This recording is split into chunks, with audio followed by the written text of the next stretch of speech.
why stay earthbound when prosperity awaits you in the stars? Come to Halcyon, the only colony on the edge of the frontier, owned and operated by corporations. A trip of 10 short years will feel like mere minutes, thanks to the comfort and safety of your very own hibernation chamber. You'll wake up in a perfect society designed to maximize your productivity, with guaranteed full employment. With only a minor term of service, you will become the master of your own destiny when you go out of this world to the Halcyon colony.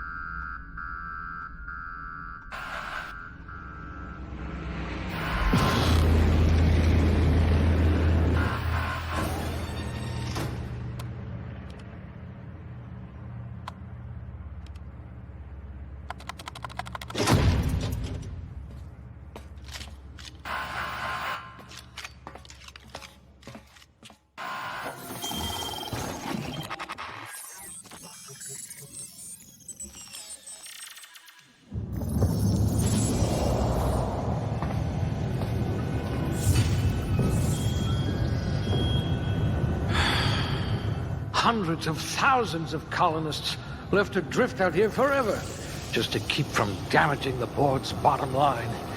Disgraceful.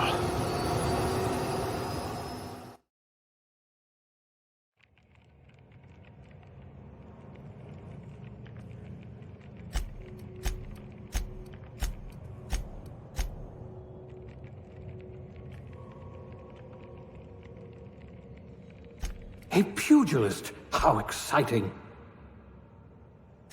You're so much more than your designated profession.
Looks to be your lucky day, my friend.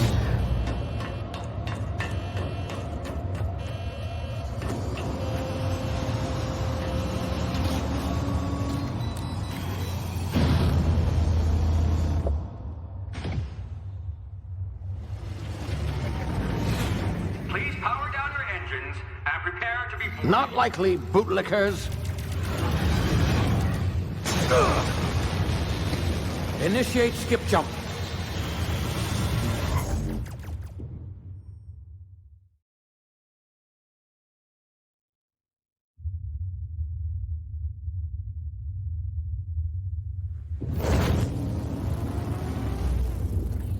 Status.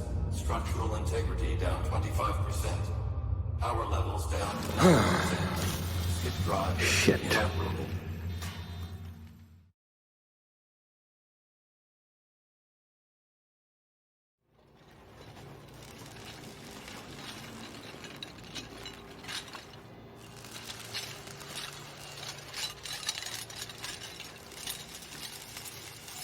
Ah, there you are.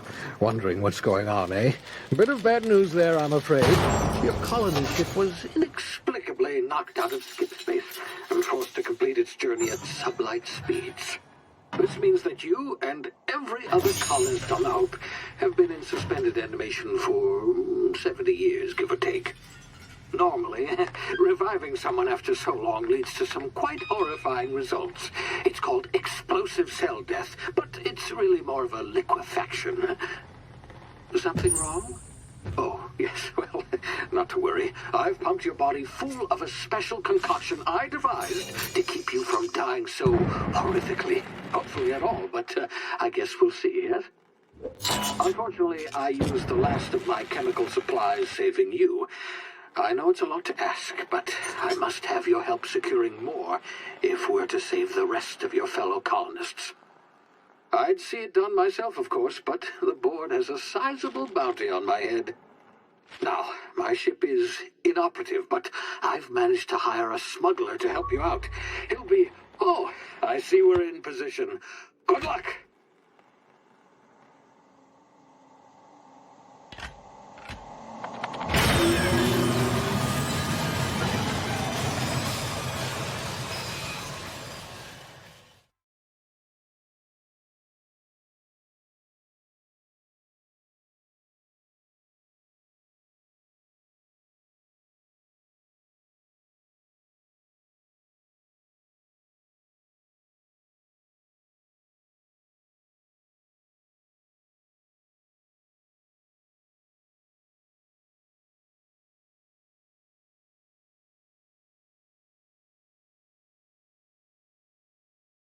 Can you hear me? Is this thing working?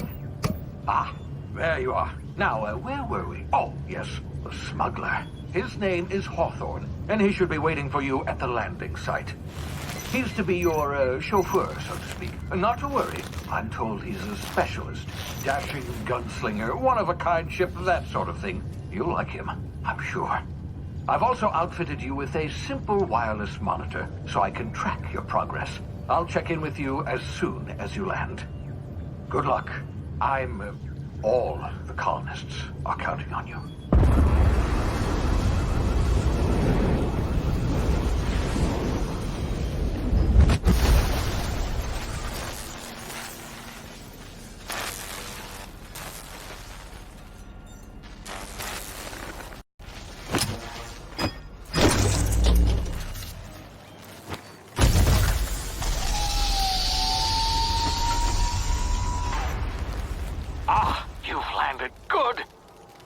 Hawthorne should be close by. What in law's name? Is that him? Oh, that idiot. I told him to plant the beacon and move away. Stand there holding it. Oh well, no sense in letting his ship go to waste. Hawthorne won't mind you taking his ship. Better you than the board, huh? Not sure I trusted the fellow. Might have gone after the bounty on my head. Shame about the whole squashing thing. Nasty way to go.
Now, you've been frozen for a while. There's bound to be unforeseen side effects.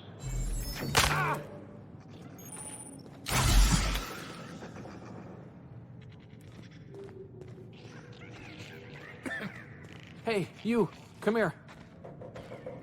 You've tried the best now. Now try the rest. Spacer's choice. Oh, law, that stings. We were out on patrol. I saw a marauder camp up in the hills. Thought I could take them. Then my gun misfired. Right through my side. I mean, what are the odds of that, right? Just barely scraped by with my life. Crawled in here and blocked off the exit with those canisters. Gibbering, flesh-eating, law-breaking, unemployed lunatics with guns. Some hullhead grounded their spacecraft out in the open. That's a real good way to attract marauders. See those canisters by the entrance? Marauders come sniffing around in here, and I can take them all out with a single shot. Not bad, huh?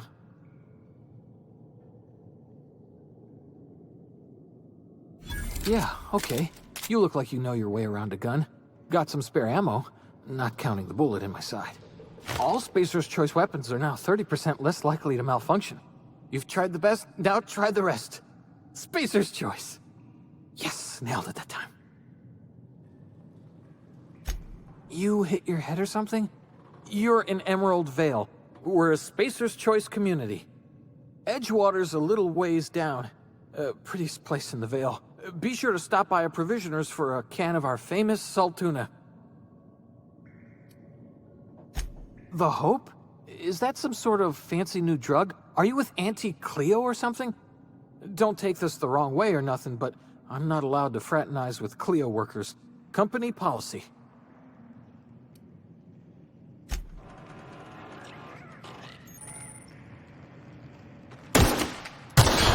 Damn it, my ears! Oh, what just happened? Can you hear me? What in the... This...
Over here before you get yourself killed.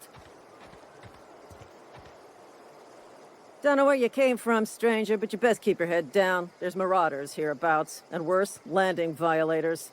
Gall on that rung leech. Landing in the Vale without using an official Spacer's Choice landing pad. I'd slap him with a fine if it weren't for all these marauders shambling about.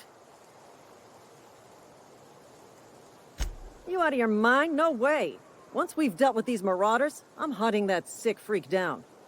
I just, you know, need a couple of winks to catch my breath. Stretch my legs, son.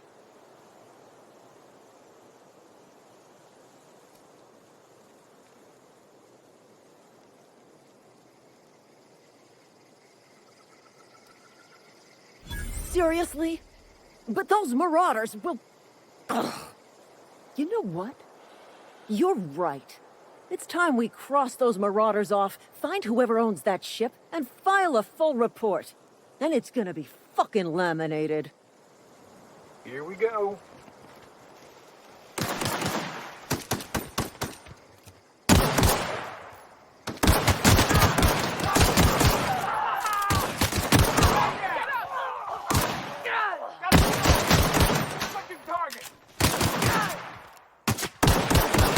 Bonus.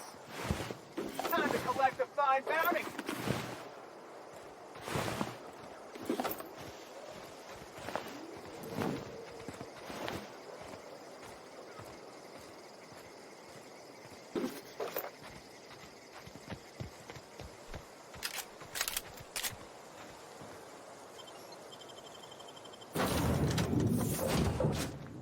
Please be informed that this vessel contains no valuable plunder.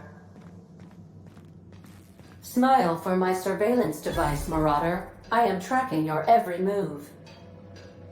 Marauder, please be informed that ignoring me is dangerous for your health.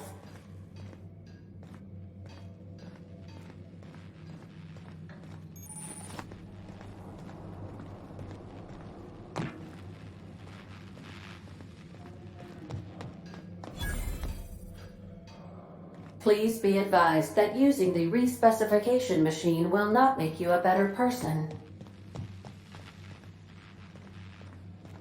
Marauder, please be informed that the engine room contains nothing of value.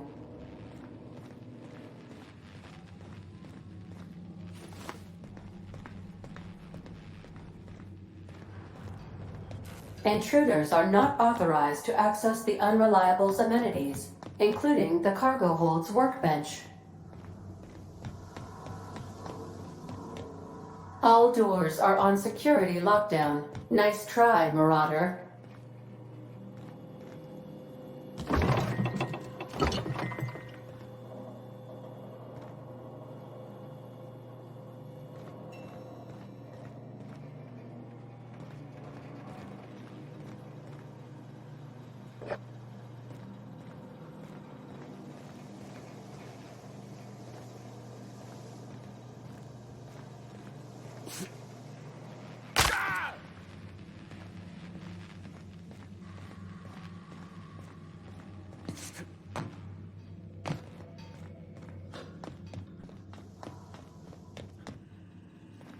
Unauthorized access of spacefaring vessels is a crime. Please submit yourself to the... Hello, Marauder. I am Ada, the autonomous digital astrogator of this vessel. Please be informed that I am authorized to use violent retribution against unwanted solicitors. Please return any misappropriated equipment and exit this vessel in an orderly fashion. Failure to do so will result in your immediate destruction. Gesture procedures initiated. Please engage in airlocks.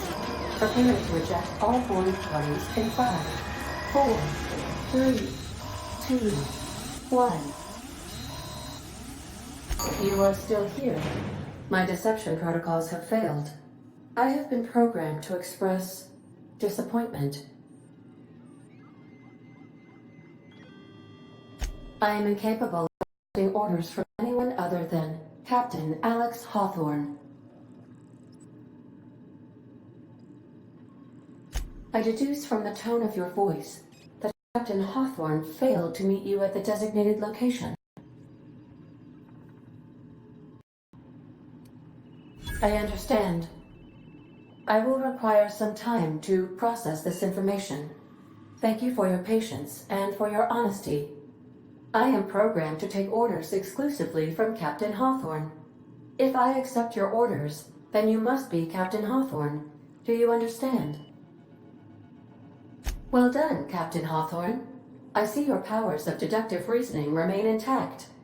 Unfortunately, our engine is currently inoperable. Our main drive suffered a critical power failure, and we were forced to make an emergency landing. The main drive's power regulator has been irreparably damaged and must be replaced.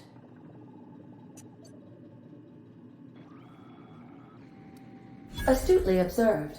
However, The probability of locating a power regulator within a worker settlement falls within acceptable parameters of certainty. High-capacity power regulators are sometimes employed in the electrical networks of worker settlements. I have taken the liberty of printing you a new Captain's Identity cartridge. Please try not to lose it this time. This cartridge identifies you, Alex Hawthorne, as the registered proprietor and captain of the Unreliable. Do you understand? Best of luck in your search for a power regulator. Try to stay alive this time.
Say, this wouldn't happen to be your ship, would it?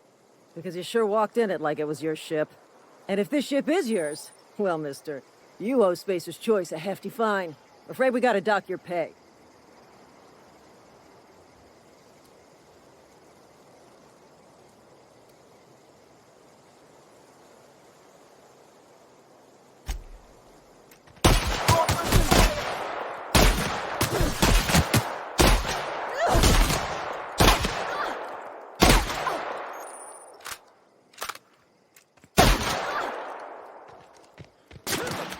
I'm out! Reloading!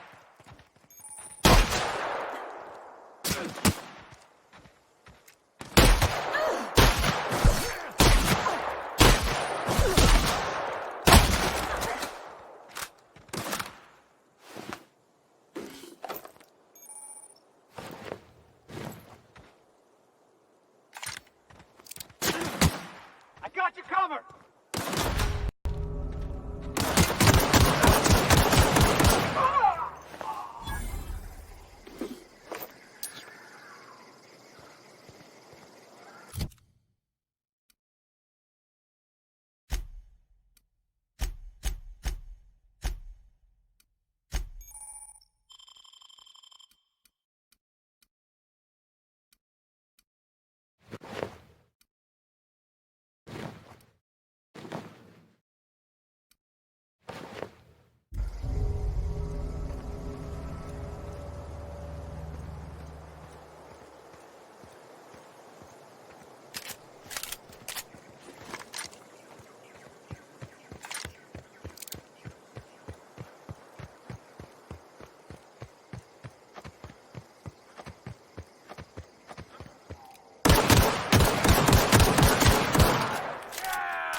Whoa, hey, where'd you come from?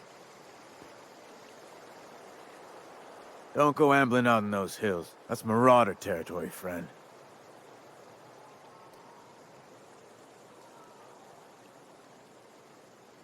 Your pod? What are you on about? You take a bruise to the cranium? Ain't safe out here.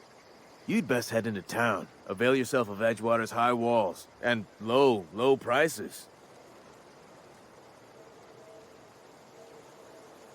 Pleased to make your acquaintanceship. I'd shake your hand, but I've been hauling corpses. You don't want none of that on you. Name's Silas. Junior in humor for the town of Edgewater. We're all part of the Spacer's Choice family.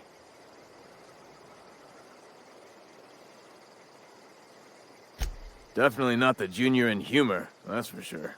If you've got business inquiries, you should stop by Reed Thompson's office. He's up in the tower above the cannery. Head into town, follow the road. Look, you obviously ain't a worker. What's your racket? You a smuggler? Freelancer? Got a knack for being discreet-like? There's money to be made, long as you keep your nose clean. Edgewater is a company town, board-owned and operated. That includes the cemetery. None of us own our grave sites, we rent them from the company. Renting means money. Money means paperwork. Paperwork means signatures. Some of our families become a mite delinquent in paying their dues, you see? 4 workers still haven't paid up. Phyllis, Conrad, Ludwig, and Martin Abernathy. He's a special case. You may want to twist his arm a little. He just is. Look, I don't want to get into it. Just make sure he pays up.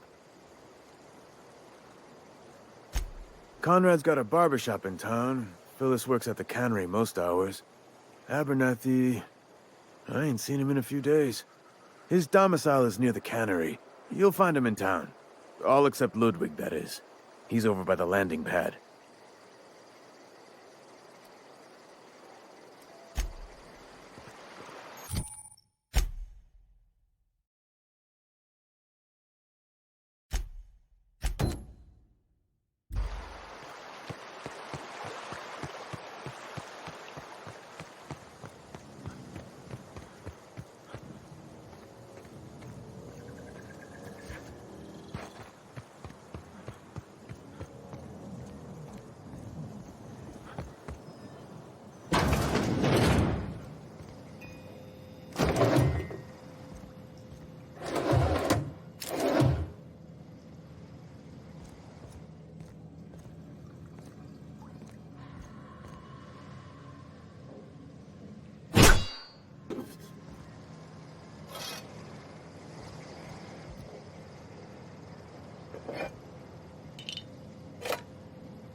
Keep your distance, friend. Sick house is no place for a traveler. They start asking you for some medicine, come tell me. I'll set them straight.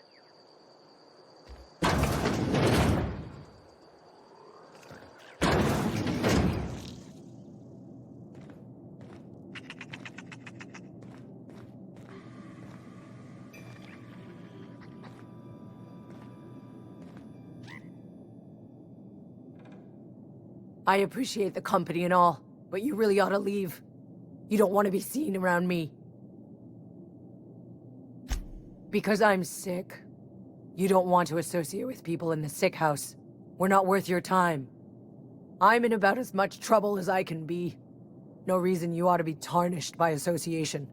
People are gonna talk. Figured it was obvious. I got sick. Couldn't get better on my own. Got moved here for everyone's sake. Maybe you don't know this, but there's a real simple reason you don't talk to the plagued. You don't want what we've got.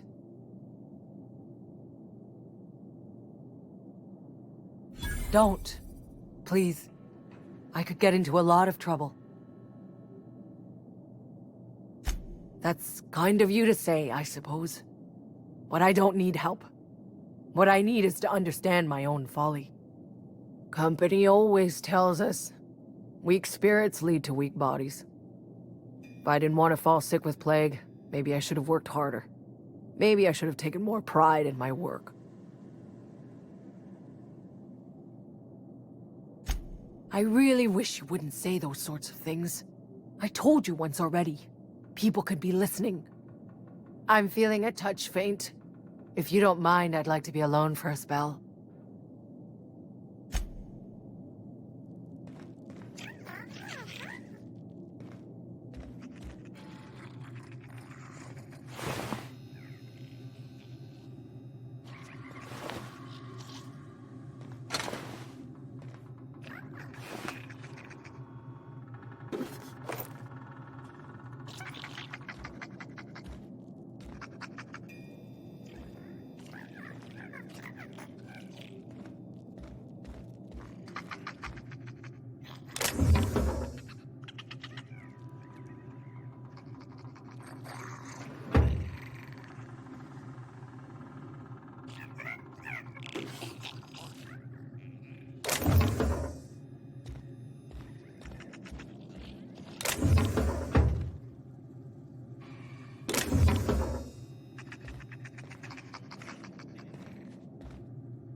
Please don't touch anything.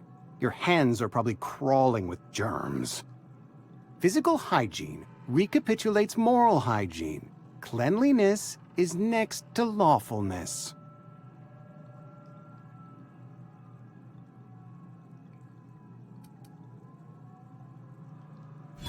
No, thank you. That's quite all right. I've seen enough body parts in my line of work.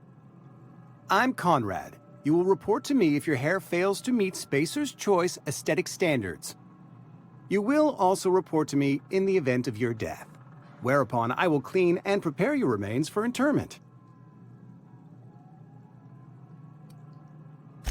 Ah, gravesite fees. Silas and I had talked about this at length. I thought I'd made it clear my pecuniary situation precludes the necessary restitutions.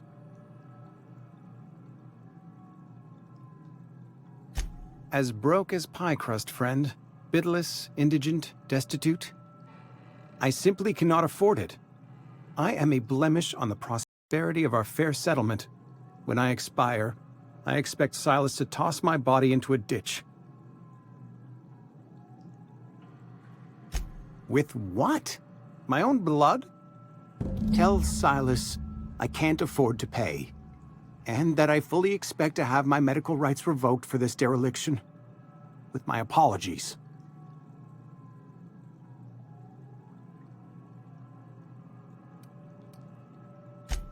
Some time ago, I fell ill with the plague. By the grace of the law, and through my own hard work, I'd proven worthy of treatment. Frankly, I don't imagine I'll earn that right a second time. The barber work hasn't been profitable, you see. I've had to keep this old place running with my own savings. Not a bad idea. But I'd need some kind of collateral. My pair of lucky clippers! No, that won't do. Your idea intrigues me, but I'm afraid I don't have anything to give Silas. I'm open to suggestions.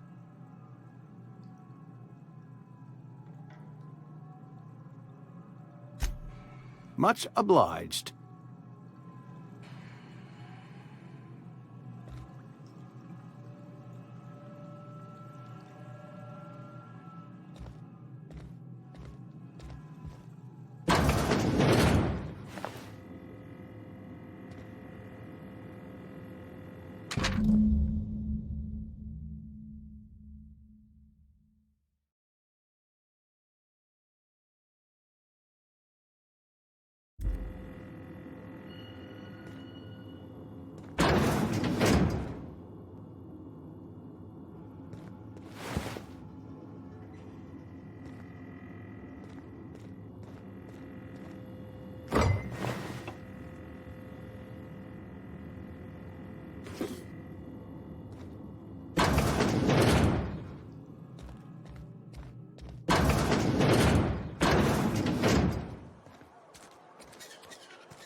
Yes, Mr. Thompson.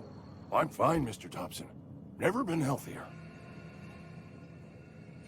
Whoa, did Mr. Thompson send you? Well, you tell Mr. Thompson I'll be right at my post. Tomorrow. Bright and early tomorrow. Because I'm definitely not plagued. As spry as a spring chicken. That's old Abernathy.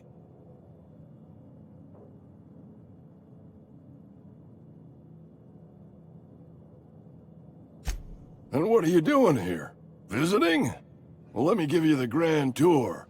This here's my domicile, and there's the door. Silas knows, doesn't he? That's why he sent you. That's why he wants me to pay up. He knows.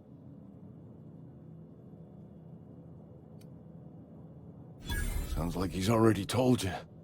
You may as well hear it from me. I'm dying. I'm not long for this world. The date of my expiration is fast approaching, and soon I shall be ushered through the great cannery in the skies. It's plague. Has to be. Silas knows. He knows I got one foot in my grave, and now he wants to charge me for the other one.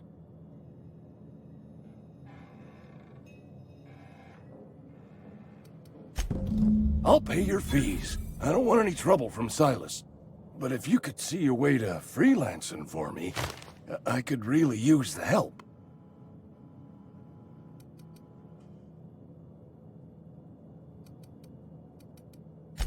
I'll scratch something together for you. Sell off some of my sundry at Moreau's if I have to. Just hear me out. There's a cache of anthracillin tucked away in the old community center. Powerful stuff. Stronger than what we got, anyway. I need you to break in, nab that medicine, and bring it back to me. You oblige me with your haste. I think I feel the plague spreading. Oh, Law, it's in my spleen now. I can feel it.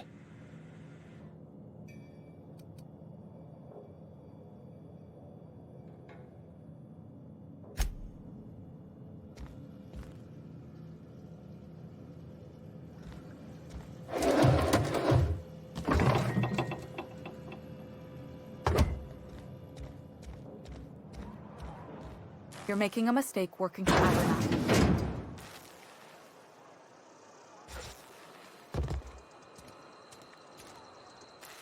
Excuse me. I'm Esther Blaine, Spacer's Choice Actuary. I overheard your talk with Abernathy. I hope you're not thinking about getting him that medicine. Abernathy is a well-known hypochondriac. Anthracillin is wasted on him. You're better off selling it to me instead.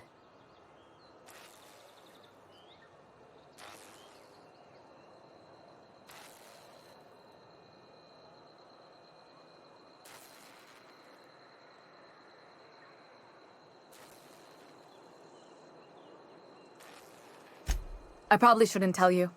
Don't want you implicated for what I'm trying to do. Alright, here's a summary. A lot of sick people in this town, and we don't have the medicine to treat them all. Can't reach out to corporate without crossing a river of red tape, so I'm reaching out to you.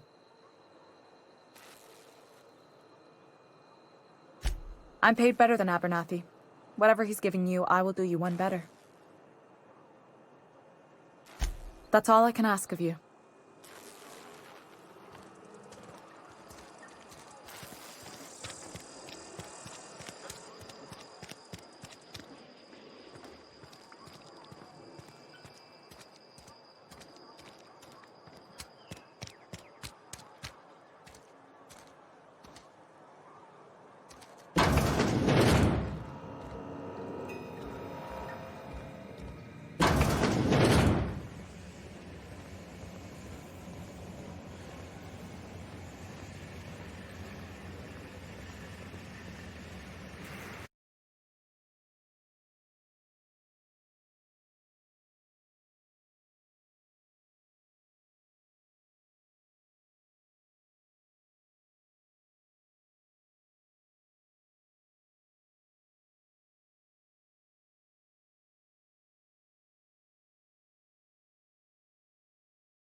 You the new worker? Whatever. Make it quick, Tenderfoot. I'm busy. Shit. Silas still on about that. Here, take the fees. I'd appreciate it if you didn't tell Reed I was late on my payment. Because they're not my fees, and not my gravesite. Guy I worked with shot himself. I paid the bill.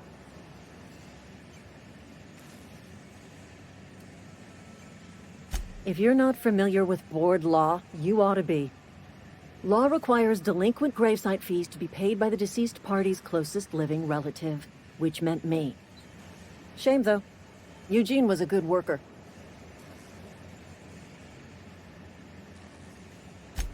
Woke up one morning and put a round through his upper story. Can't imagine why. The kid was doing all right at his desk. We all thought he was an upstanding receptionist. Just between the two of us, I'm pretty shocked his weapon didn't misfire. Spacer's Choice handguns aren't the most reliable.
Heard something outside the wall.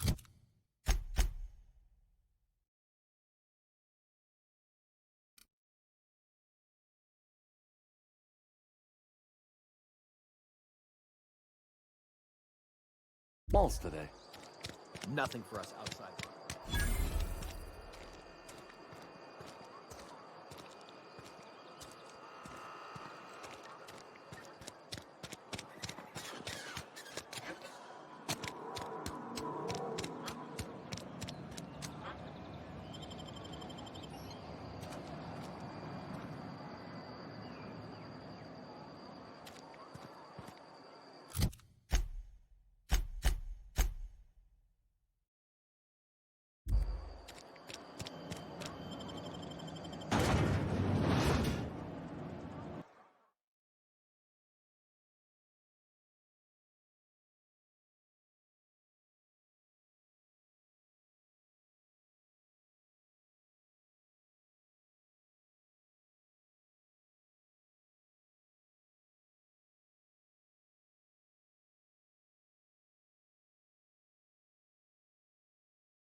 Thank the law.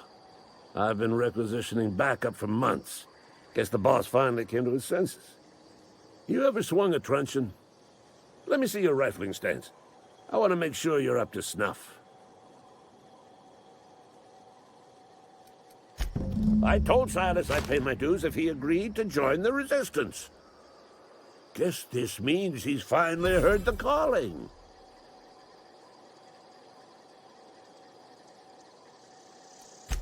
I'm talking about mechanical soldiers. Cold, heartless automatons made of iron and lies. Just my luck. I ask for backup and the boss sends me one of them simple folk. All right. Listen real close. Auto-mechanicals. Creatures forged in the fires of malevolence. I seen them over by the old power plant. Clattering about, firing at the birds, orchestrating their uprising. When the swarms of mechanicals come clanging on over that hill, where will you be? Cowering beneath your cot? Or standing, shoulder to shoulder with the Resistance?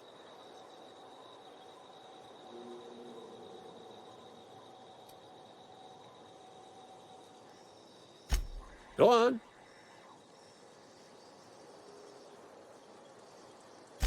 I'm Ludwig Miller, Associate Security Officer for Transportation.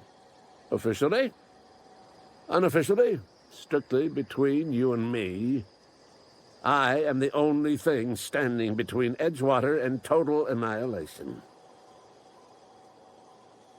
I've been gathering up a war chest over the years. Saltuna cans, mostly, some Spacer's Chaw, few bit cards. I'll reward you for your aid.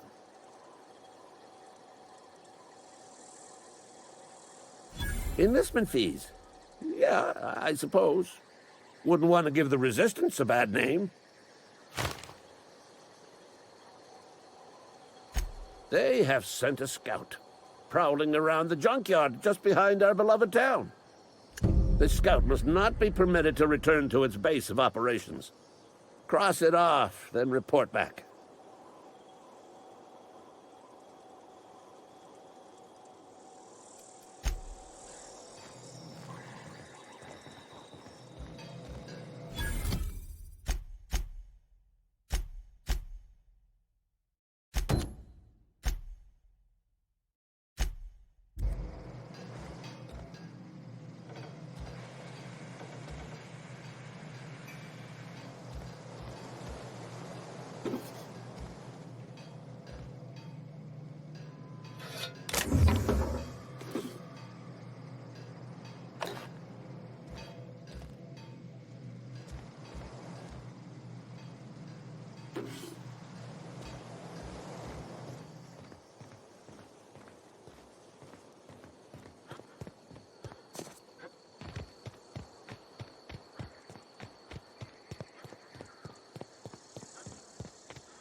Searching for repair bay.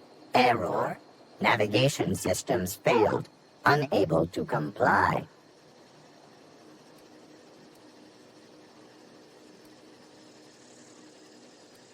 Navigation systems have determined this location as Spacer's Choice, designated mechanical repair bay. Attempting to misdirect or confuse a Spacer's Choice mechanical is a punishable offense.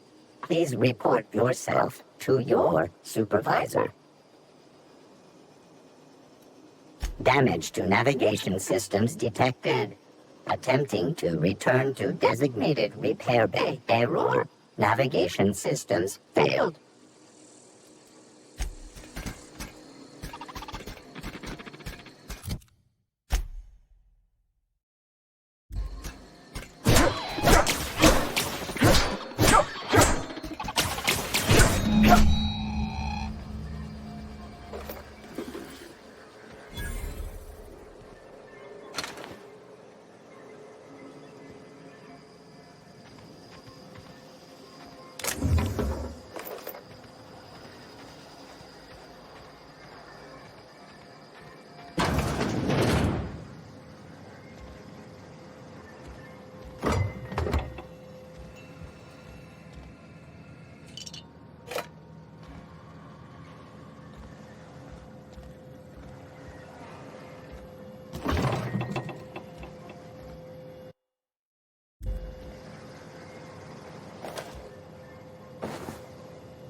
Bring us honor, soldier.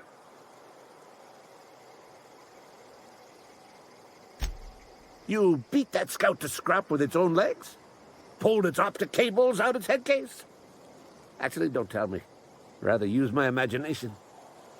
You're a passing fair soldier, I will confess. But you are one, and the enemy is legion. What you need is an equalizer. A weapon to strike fear in their cold, mechanical hearts. Cantina, lavatory, behind one of the toilets. That's where I've kept it hidden all these years.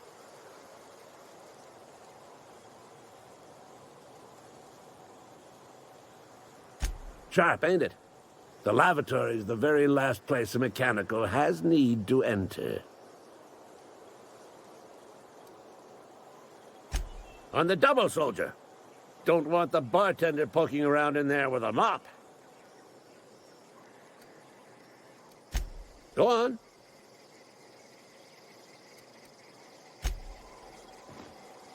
Bring us honor, soldier.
You think corporate's ever gonna...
You read the latest report?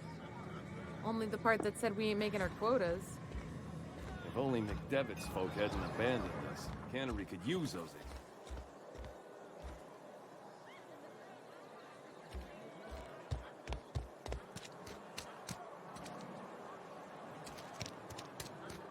If you're falling sick, I don't want you near me. Don't worry.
Bring us honor, soldier. Feast your eyes, soldier. This here's a genuine Spacer's Choice injury customizing unit, designed to deliver a lethal blast of electrical discharge. I call it the Hand of the Law. You ever want to see a mechanical flailing around like a grounded fish?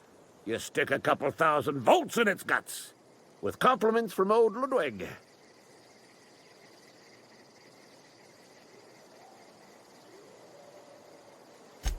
fun.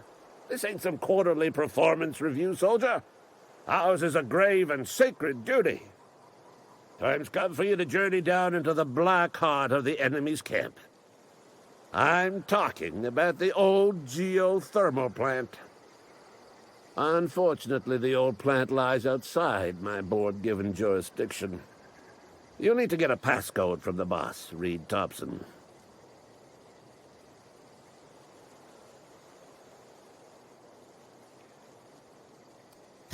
I need you to get us the brain of a mechanical. Well, not exactly a brain. Anatomically speaking, what we're looking for is a logic module. If you die horribly, I will pour out a can of Zero-G to your memory.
I'm sorry. I'll just be a minute.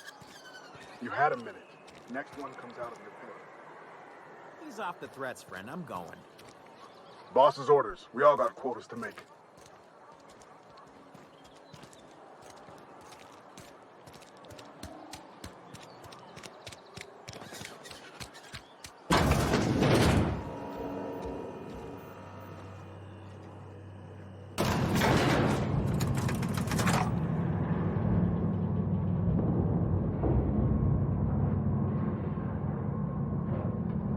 Miss Holcomb, I need you to explain this address. The grease monkey, Argo? I'm sorry, Mr. Thompson, sir. You asked why it's taking so long to fix. The answer's technical. Don't apologize. Just try using small words for me. The can's bust open in the oven because she's set to cook saltuna, which... Seems we've got a guest. Really now, Parvati, I do wish you'd spoken up. I do apologize. I was given no forewarning of your arrival, or I might have welcomed you at the gates myself. I'm Reed Thompson, Outpost Administrator. I cannot help but notice you are not in uniform.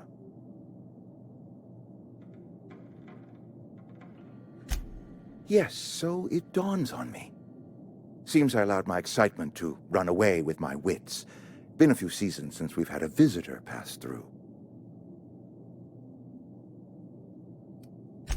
I understand. Your business is your own. Nonetheless, you are welcome in our little outpost. Outsiders are a rare sight in the Vale. If you are a freelancer, then I have use for you. There is pay to be earned, or supplies to tide you over, as you prefer.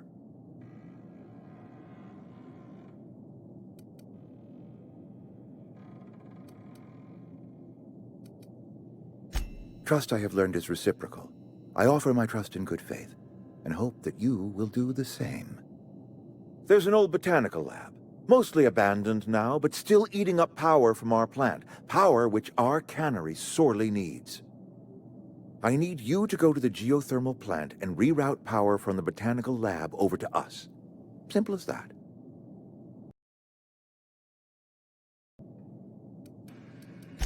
I was not entirely sure how to tell you this. The botanical labs are not legally inhabited, but there are people who live there.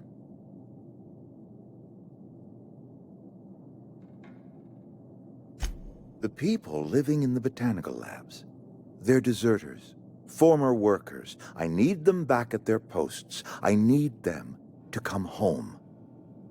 My hope is that by cutting off their power, you will convince those deserters to come back to town. Before you go to the plant, I want you to stop by the botanical lab. Speak to their leader, Adelaide. Tell her the power's about to go, and that it's time her band of deserters came back to town. My dad told me all about the plant. Taught me all he knew. I could come in useful. I mean, if that's all right with you, Mr. Thompson. Sir. I hesitate to part ways with Miss Holcomb, but I cannot deny that she is talented, and may prove useful to you.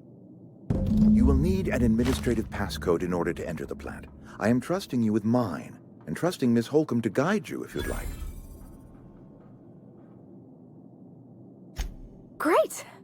I got my wrenches and diagnosticators and hairpins and engine tape, so I'm all set. Well, I am glad to hear that. Best of luck to you, and thank you again for your help. It is a lot to ask of a stranger, I know.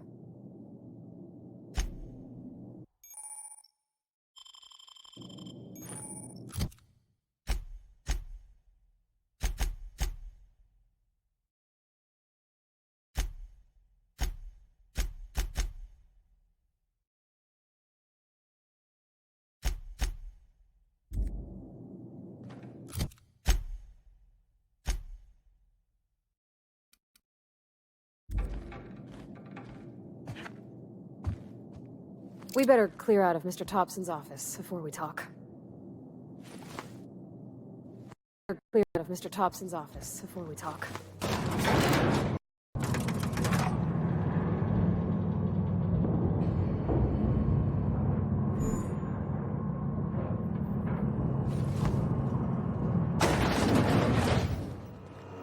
Hey, mister, can we talk? Sorry. Can we talk? Sorry. You just want to get out of here. And you likely don't want to tag along like me. It's just, Mr. Thompson has his own view on matters, on account of it's his job and what all, but that's not the only side of the tale.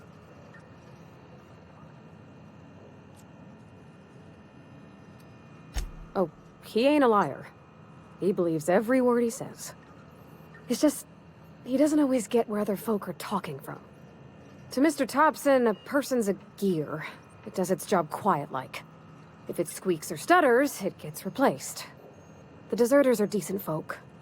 I knew some of them before they left.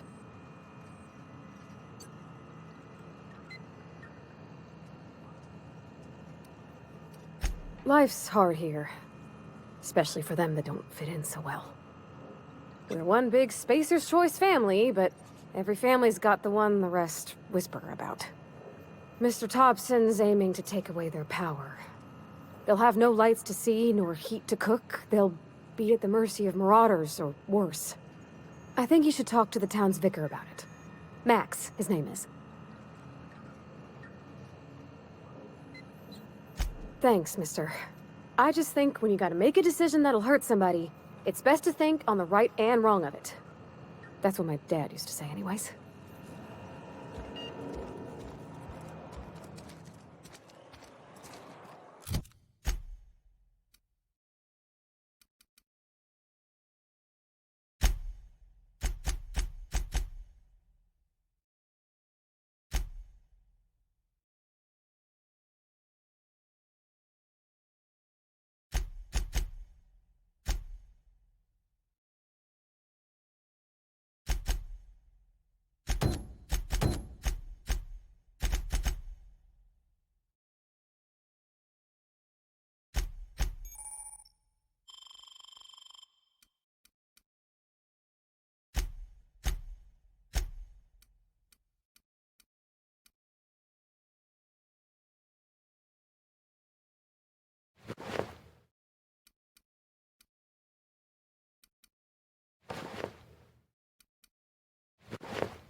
wanted to poke around it.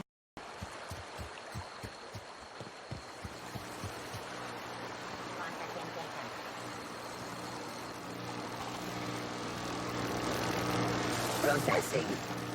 Performing an area sweep now.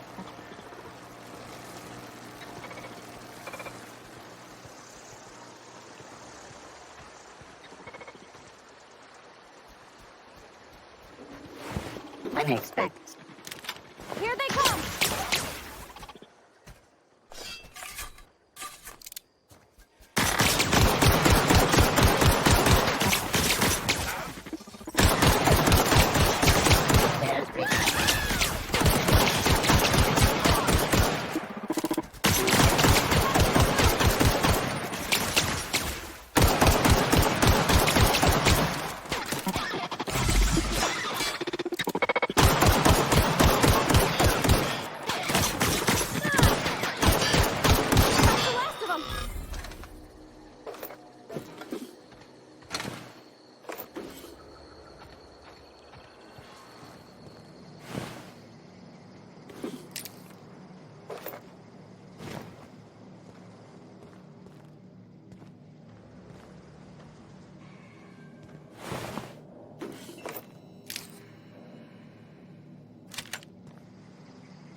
Mr. Thompson said to talk with Miss McDevitt before doing anything here?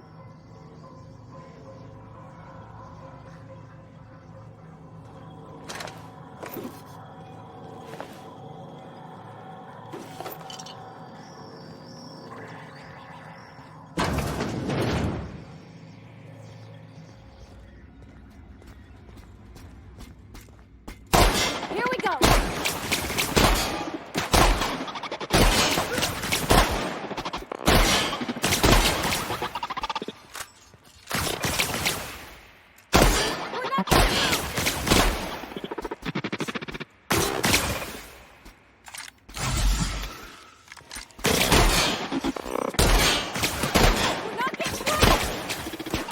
Everyone all right?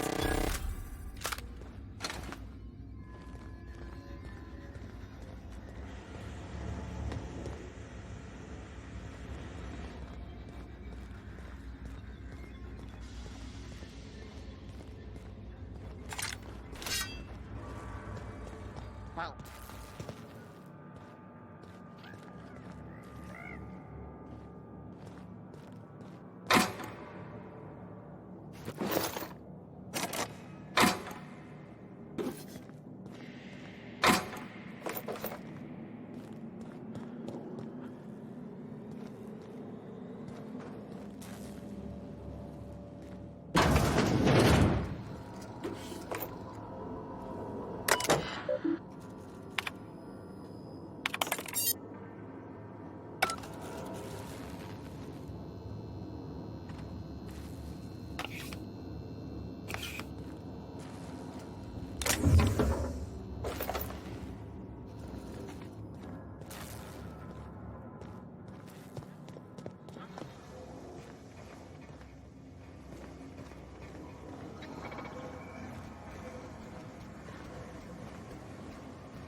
sister. Incoming!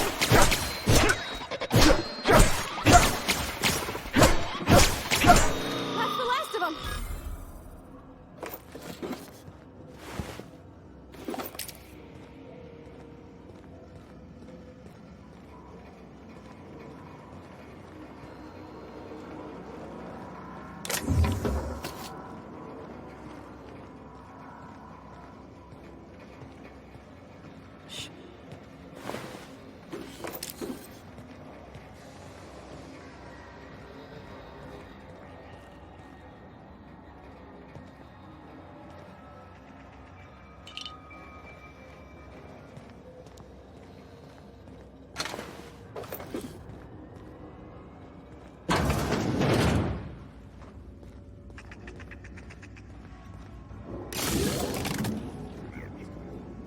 Halt. Here they come!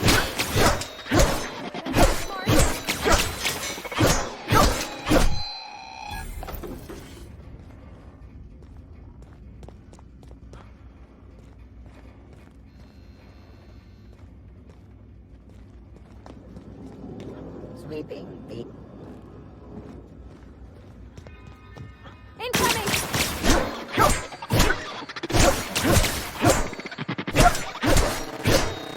That's the last of them!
Not real. You're not real.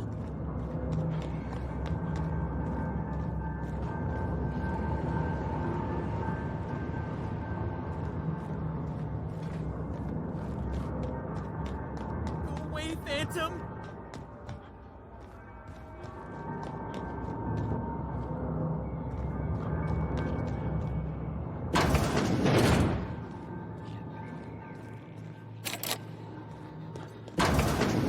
Mind the steam. You're liable to get scalded. Unexpected. Investigate.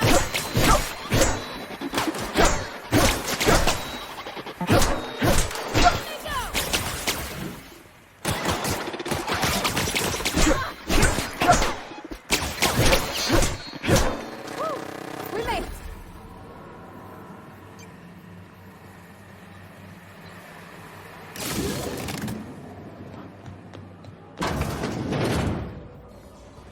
Processing. Beginning. Watch out!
Okay.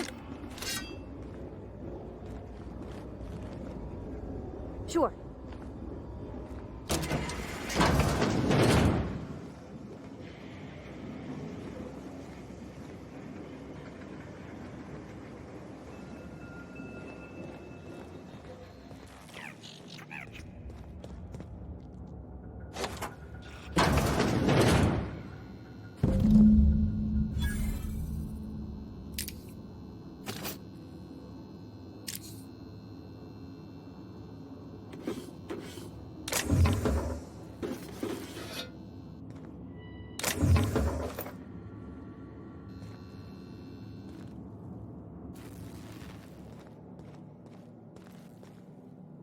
Got it. Okay, moving out. Yeah, huh?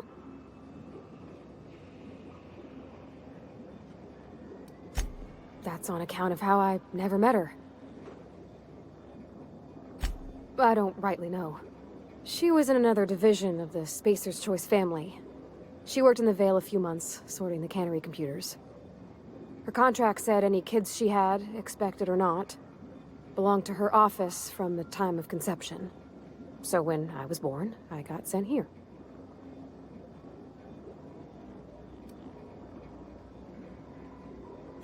It's sensible. Dad just fixed machines. She did some kind of crazy math, high-level stuff. Better to raise me on his time than hers.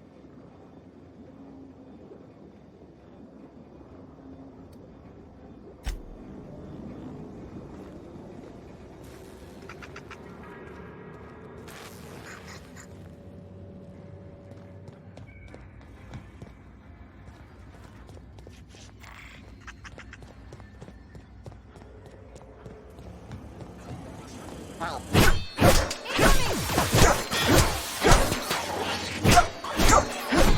We did it!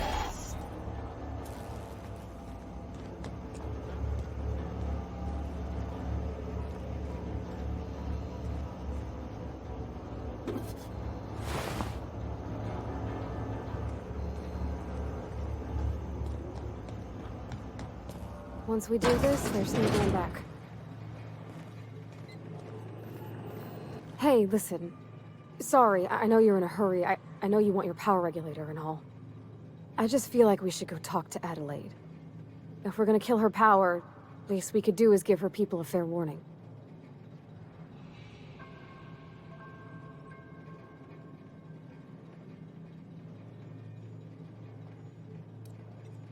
Yeah, that makes sense. Thanks. For hearing me out, I mean.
I'm going.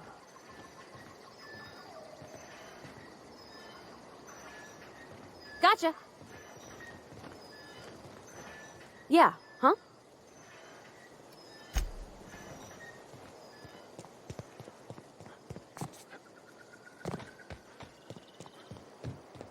When I was little, we'd get freighters in every Sunday noon. Bring us honor, soldier. Bang up work, soldier. You're a credit to your uniform. Oh, that reminds me. Gotta look into getting us a uniform. So this is it, then. The key to humanity's victory over the mechanical hordes. I would reward you with the gratitude of the Resistance, but I'm guessing you want something tactile. So here's a couple bits for your trouble, and a little something to remember me by.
I've always felt weird in here.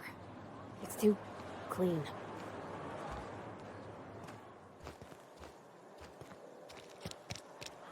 Wonder if the plague's ever gonna... Another day at the cannery. Don't go knocking your work. At least we've got work.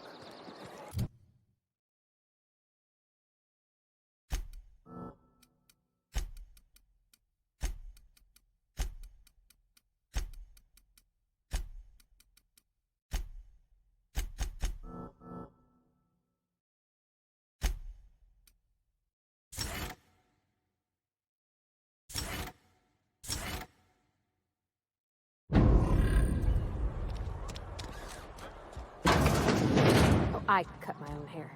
But Conrad sells real good disinfectant. What can I do for you?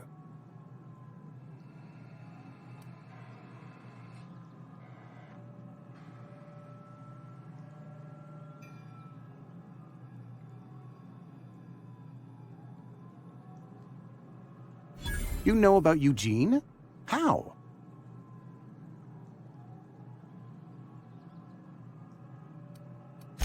You were probably poking around my things.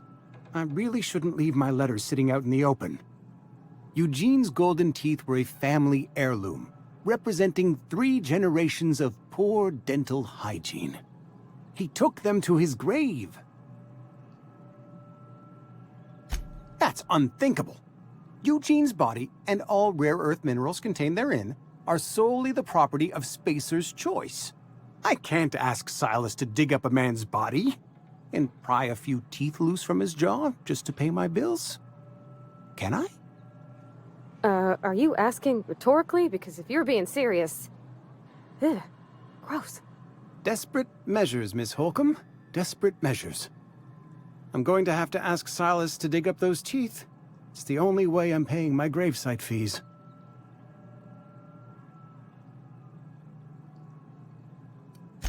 Here you are. Gravesite papers affixed with my signature and an IOU.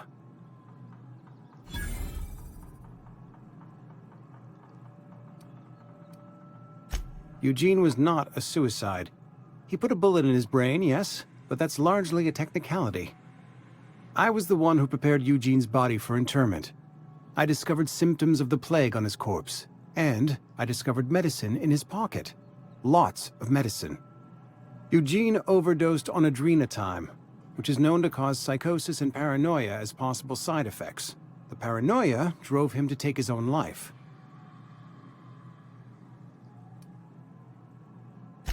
We can all thank our lucky stars that young Eugene was hopped up on medication and suffered its predictable side effect. I included it all in my official report. I'd like to think I saved Edgewater a great deal of money. We never could have paid the fines associated with a suicide.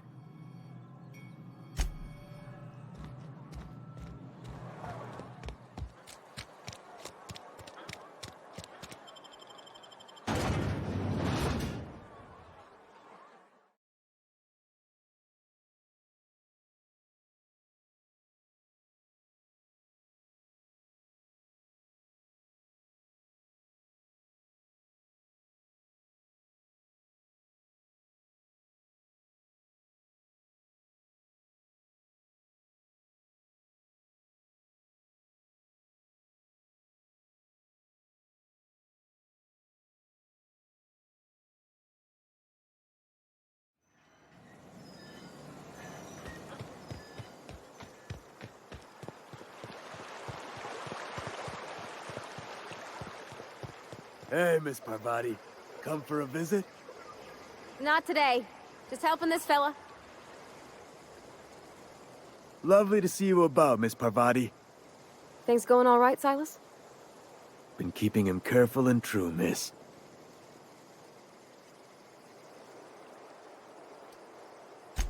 Something I can do for you? You run into any trouble? Reliable work from a freelancer. That's gonna take some getting used to. And I'll buy you a drink sometime.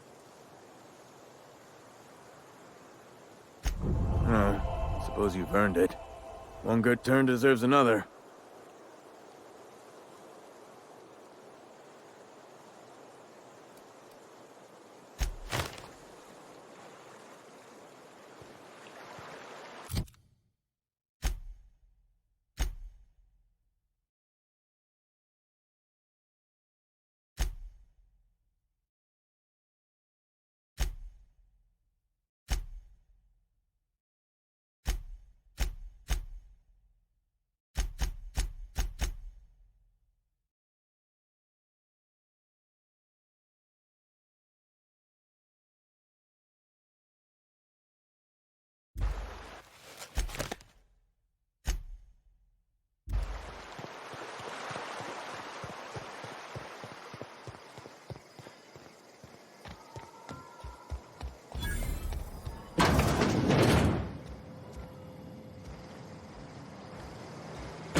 So what's the plan?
Ready when you are.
So, what's the plan?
If you're falling sick, I don't want you near me.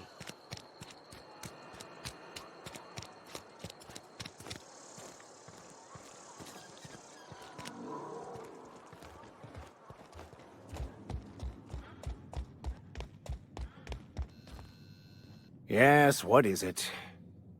You're an outsider. Fantastic. Vicar Maximilian de Soto at your service. Or Vicar Max, if you're the sort who prefers brevity. And Ms. Holcomb as well. How rare to see you out. And with a complete stranger. Curious. Just tagging along, Vicar DeSoto. Don't mind me. I so rarely get new people to talk to. Name your poison, anything at all. Spiritual counseling? This season's tossball predictions? The quickest way out of town? What? I thought you would talk to him. You wanted to speak to me, Ms. Holcomb? Every time I've tried to engage you in conversation, you look at the floor, answer in single words, and slink away. I can't imagine what would be so grave as to drive her to my mission. What has Mr. Thompson asked you to do?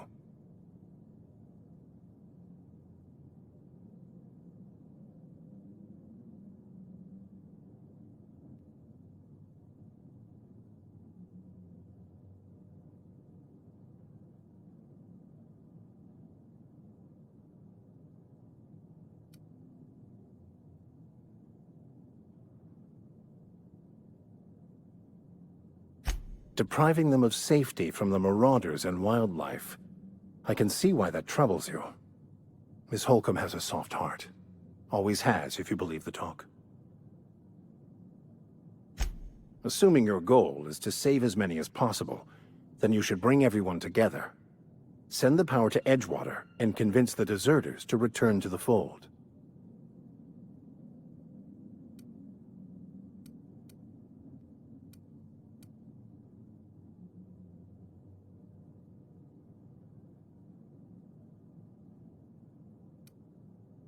Not if things are left to stand as they are.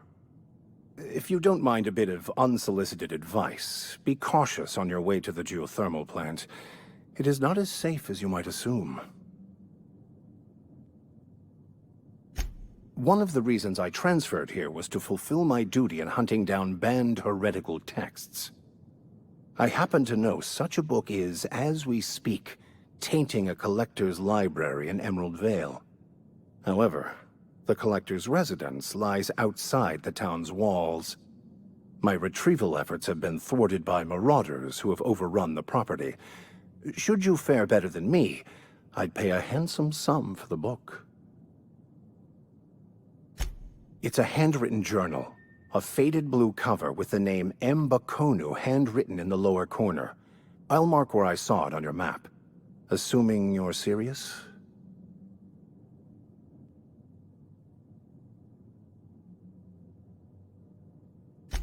Wonderful. This is fantastic. Well worth all the sacrifices I... Wait. What the fuck is this? Is this... French? I can't fucking read French. It's a law-forsaken joke is what it is. French! Ha! I was so high and mighty, preaching to the yokels about following the plan, while fighting it at every turn.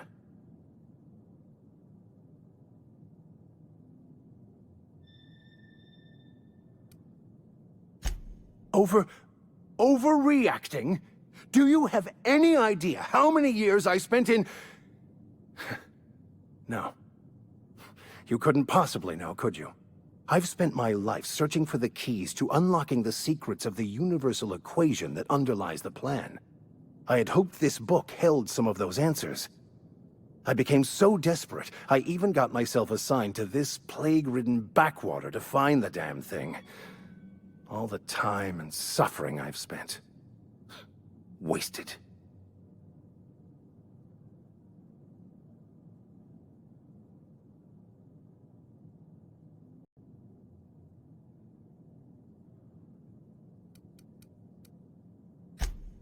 Yes, you're right. Such are the workings of the equation. And I've only my own hubris to blame. I certainly never planned for this contingency. But that's neither here nor there. What I need to do now is to find a translator, obviously. But to do that, I'll first need to secure transport. You have a ship. Perhaps I could make myself of use to your crew.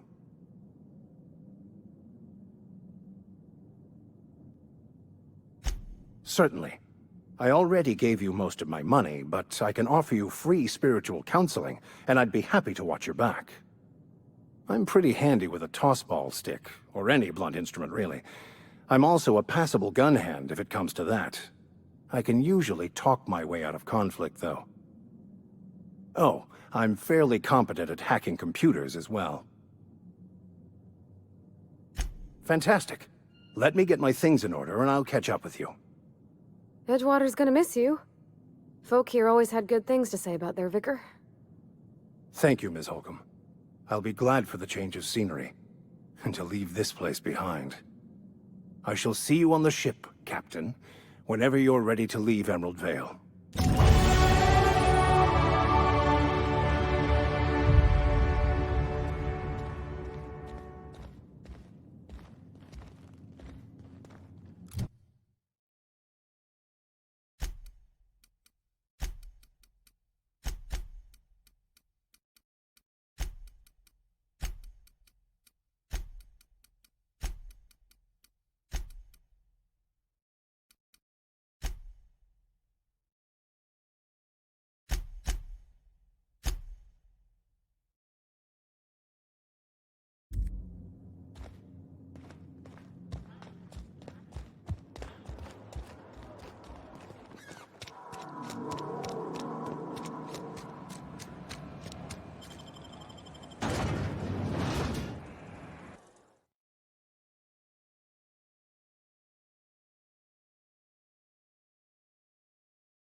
Sweeping. We the got this! area.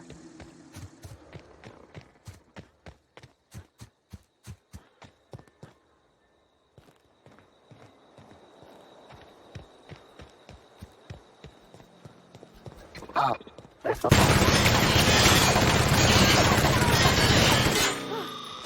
the last of them!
Move along, stranger. We don't want any trouble. I don't know you. Whatever you're looking for, it ain't here. Move along. Armed strangers wandering into my camp for one. Some of my camp wandering out for another. You want to try standing outside in the heat, keeping your sights open for the next Marauder raid? No, I'm sorry. That was unworthy of me. Lady named Zoe went missing some nights ago. Just up and vanished without a trace. Now I'm pacing around wondering if Marauders got to her.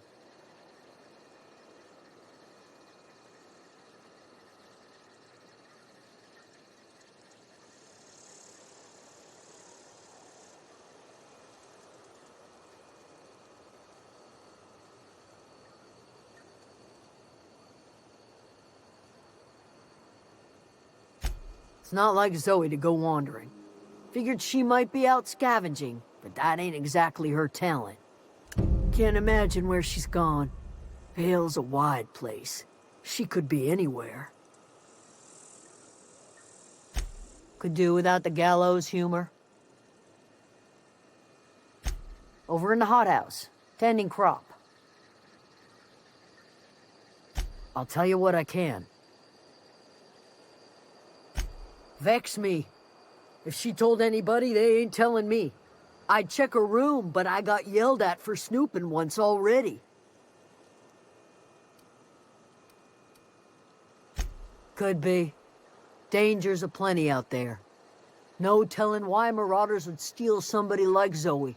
Got no useful skill as far as I could tell. Marauder gang just moved into the districts a little ways east. Their numbers are growing. Gotta come from somewhere.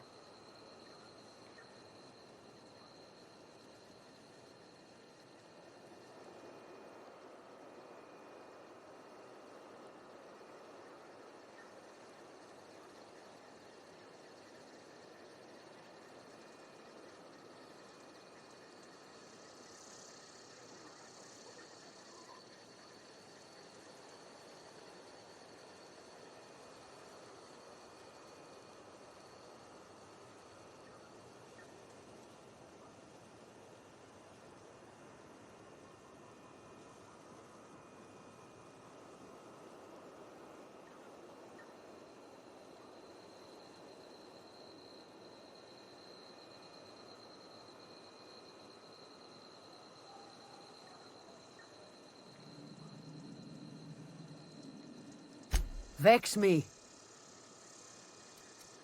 Well, enough to know we never got on.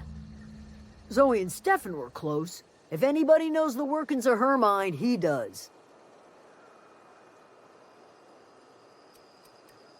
What is it?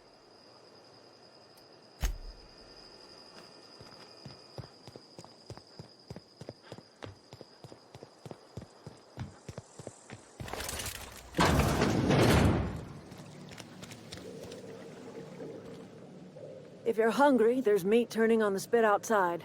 If you're bearing illness, find a place to lay your head down and I'll fetch you a poultice. Whatever your troubles with Edgewater, leave them at the gates and be welcomed here. Any questions, dear?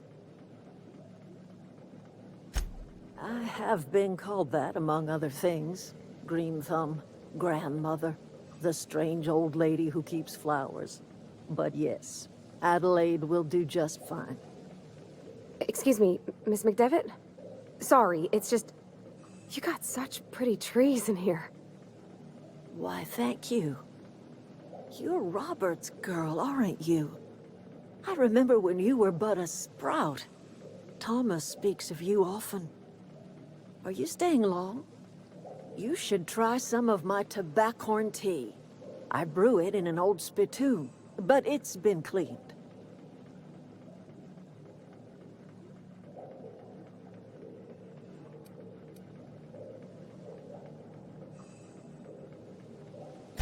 A home for anyone who's ever turned their backs on Edgewater.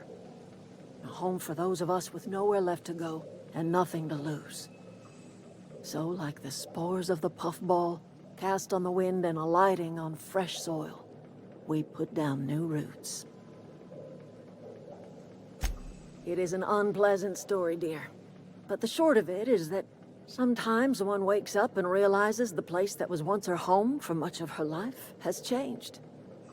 The home in which we spent our lives is left behind, so we must move on. And that is as much as I will say on the subject.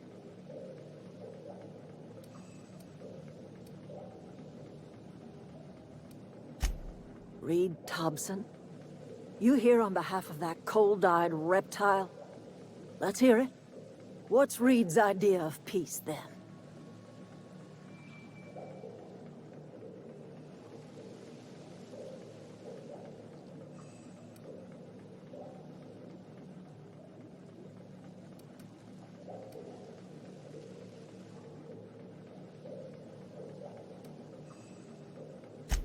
Make amends? Spare me. Only thing Reed knows how to make is a mess. Like everything else that comes out of Edgewater, that peace offering is canned. I and my own are living just fine out here by ourselves.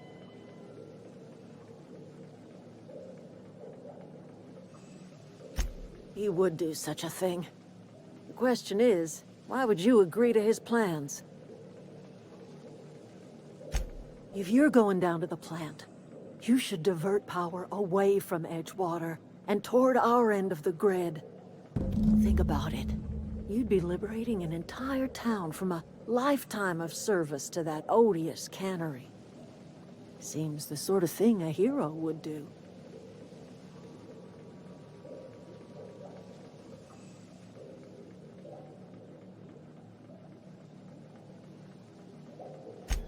I trust you will listen to your conscience.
Where are we headed?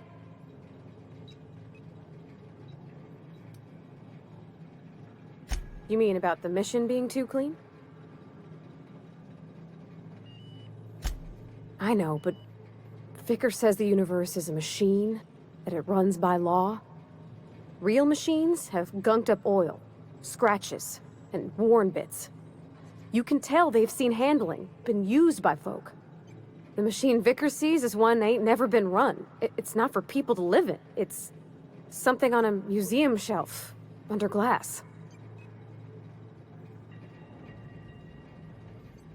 Fixing the universe is a job for somebody way better than the likes of me.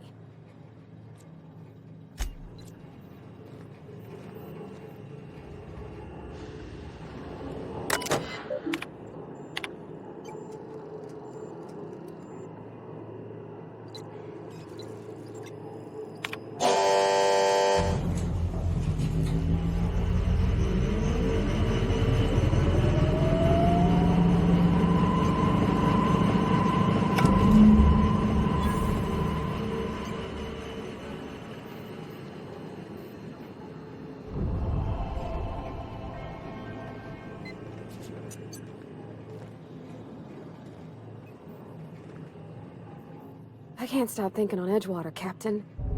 I'm glad the deserters are gonna be alright now they got power, but what about the town? All those people.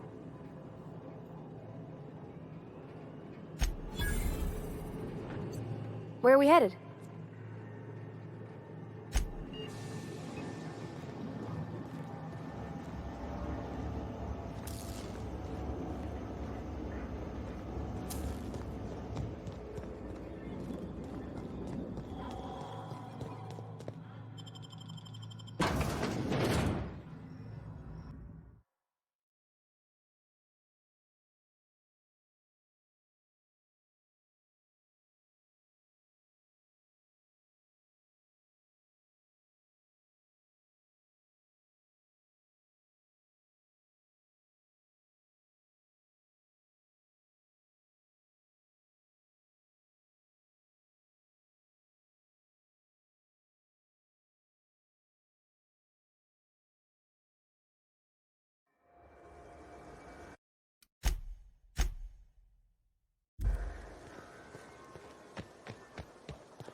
Great work!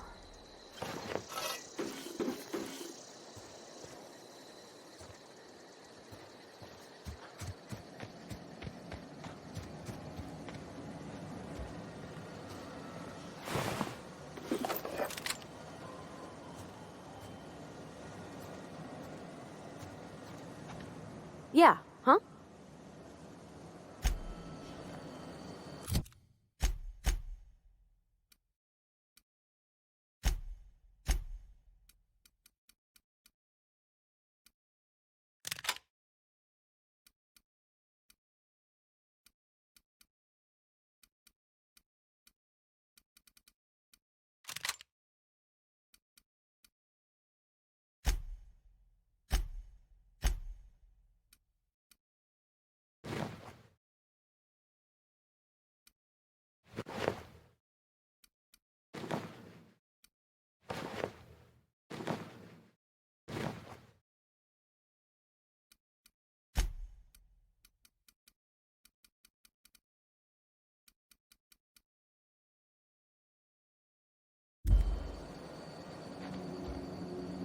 Where are we headed?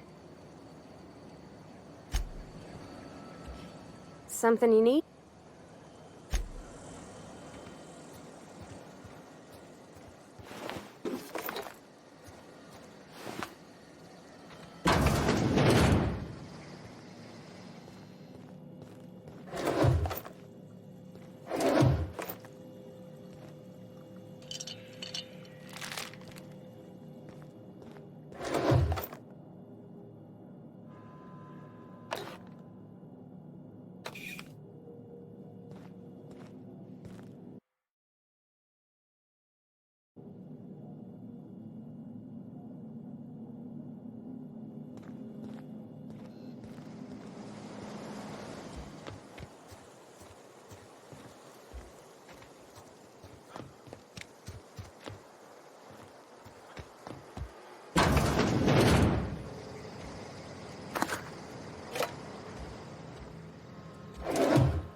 Here they come!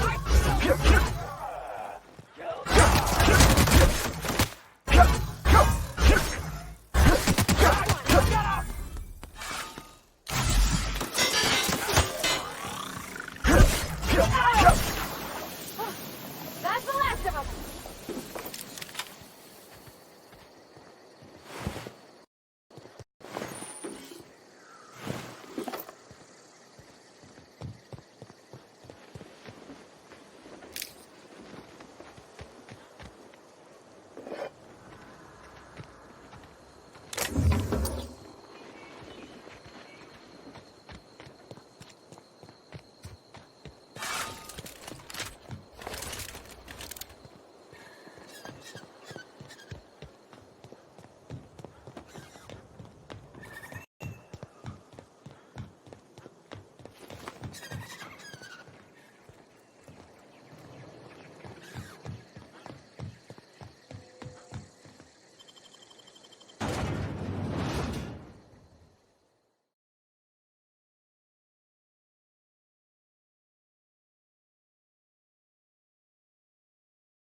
Maybe Adelaide was right to leave.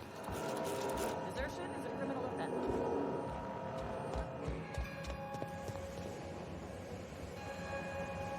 You picked a fine time to visit, stranger. Foreman Granger, mind those words don't come out of your mouth unless preceded by yes or right away or thank you.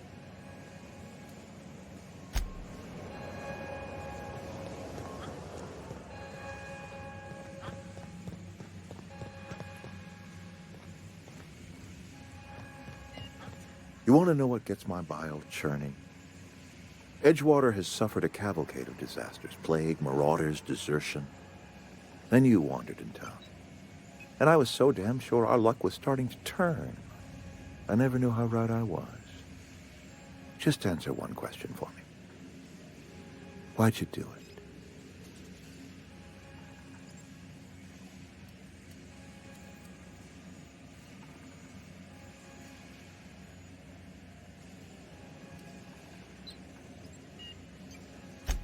You're right. I put the fate of our town in the hands of some feckless transient. This is my fault, and all Edgewater's paying for my mistake. Whatever you were hoping to find down here, I advise you to turn around and leave. I have got guards posted with orders to fire on you.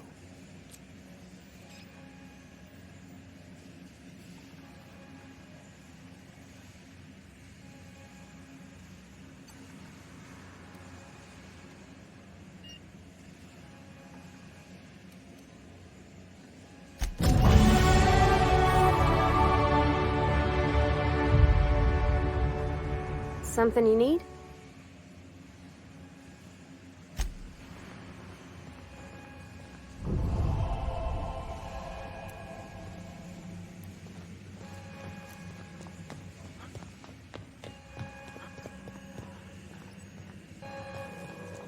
Here they come!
Everyone all right?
Is this your ship?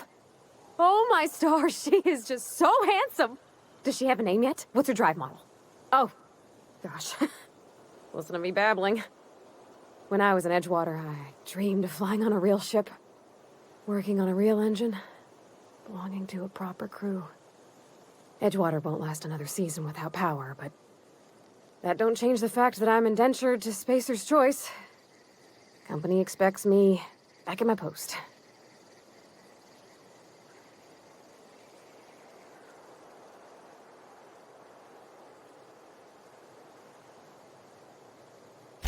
I have imagined it, but until you came along, I never thought I had the choice. I want to ask you something, and you can say no. But can I come with you? I could tend to your engine. I know my G-valves from my catalyzers, and I can keep your ship singing. And if you ever need a pair of eyes watching your back, I can do that too. What do you think?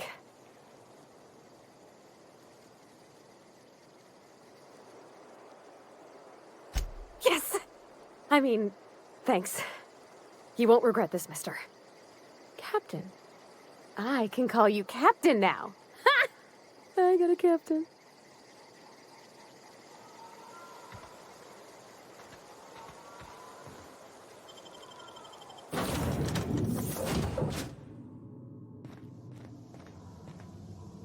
Well, I certainly am looking forward to flying on a ship named the Unreliable.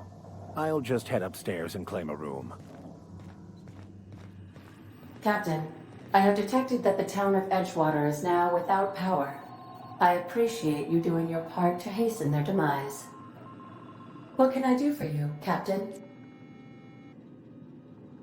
Do you know how to install a power regulator? Outstanding, Captain. Your aptitude for engineering will prove invaluable in the event of another catastrophic engine failure. Our engine room is located behind you, across the cargo bay, up the ladders.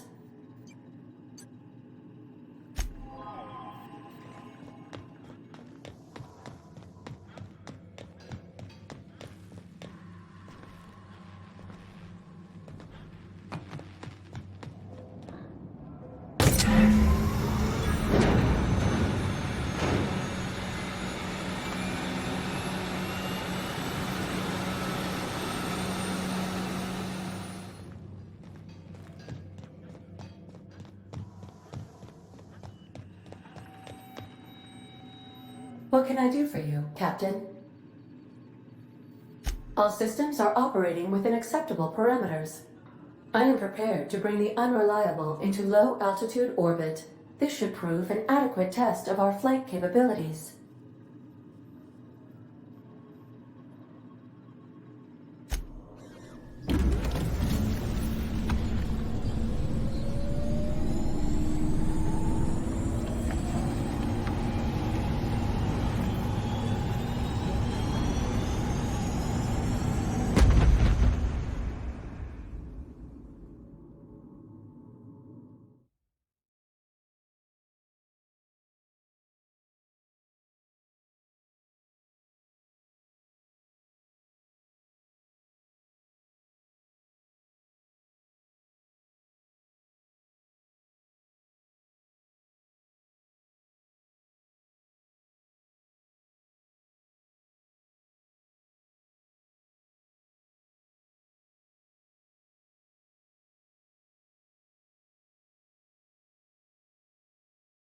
We have received a communication request from Dr. Phineas Wells.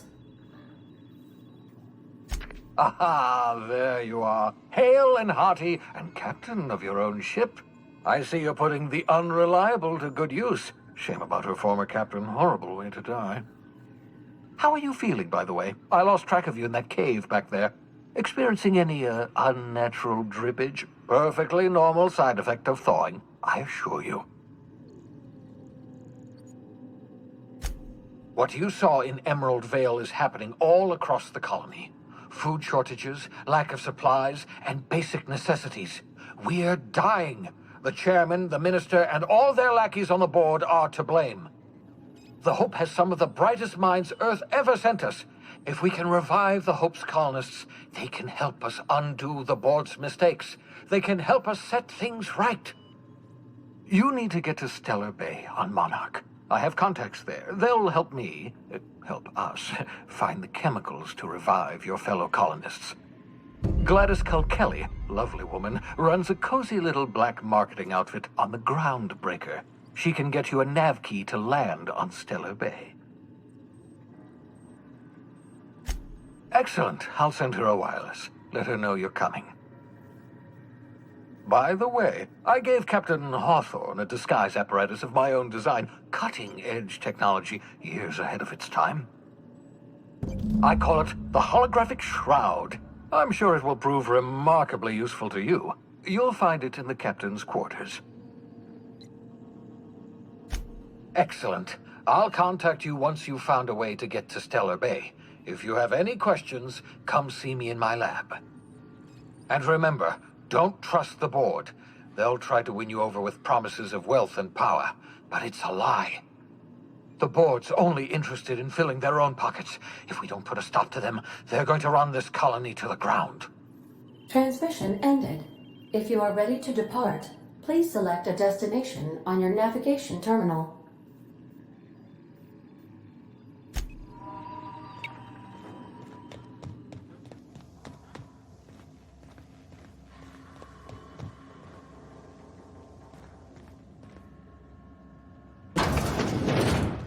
Just to warn you, we may have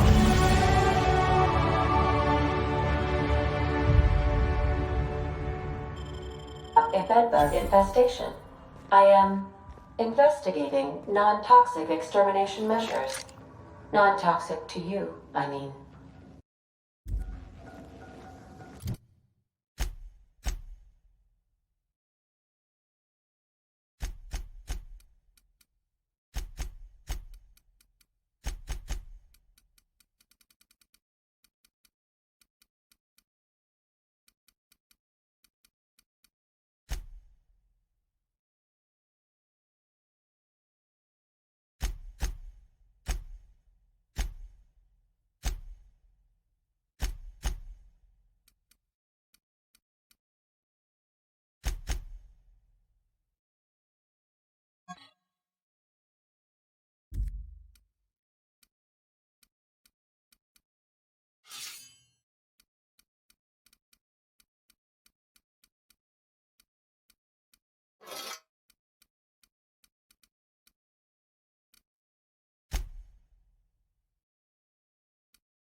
Yeah, so this is my hidey spot now. I was looking for a place that was quiet. I figured the kitchen would be louder than the hold, so here I am. Cozy like, ain't it?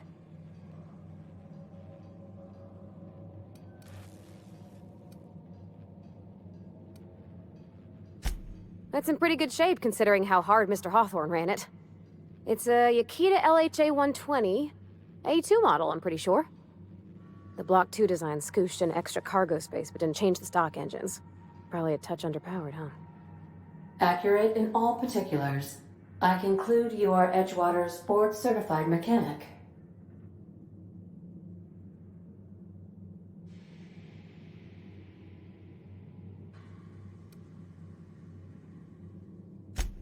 Fly-by-wire's pretty normal. Or leastways, that's what I read in the trades. I've never been on a real ship before. Hello! I am not a board-certified mechanic, but my dad was. He taught me all he knew. Do you understand? Speech recognition is one of the many skills I have been programmed to simulate. You're not simulating it, you're doing it! I asked a question and you answered it. I am gratified you consider this facsimile convincing.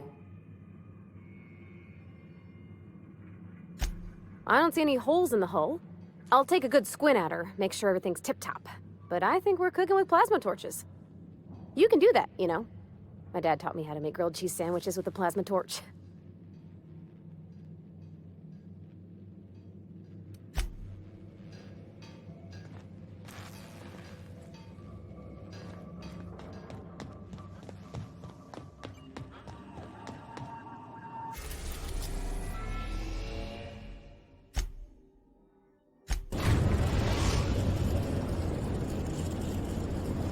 We've arrived at the groundbreaker.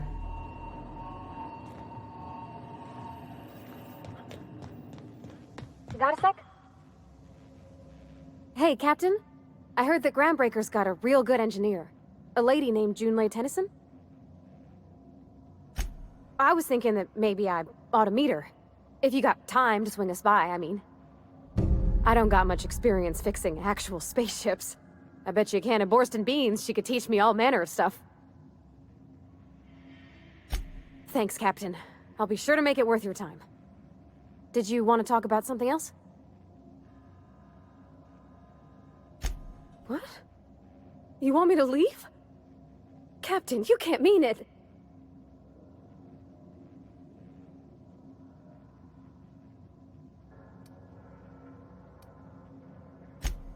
Oh, that's a relief. Thanks, Captain, for letting me stick around. I mean...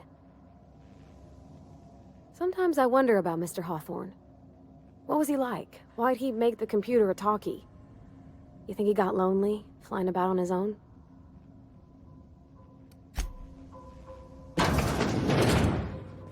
Please avoid damaging yourself or others while you are out.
Captain.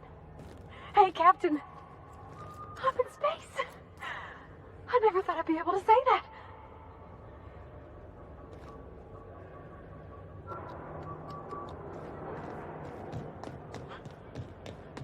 That's not the point. This hack would just knock out one of my work. Customs and inspection, right this way.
So far as you know, I'm not drinking on duty.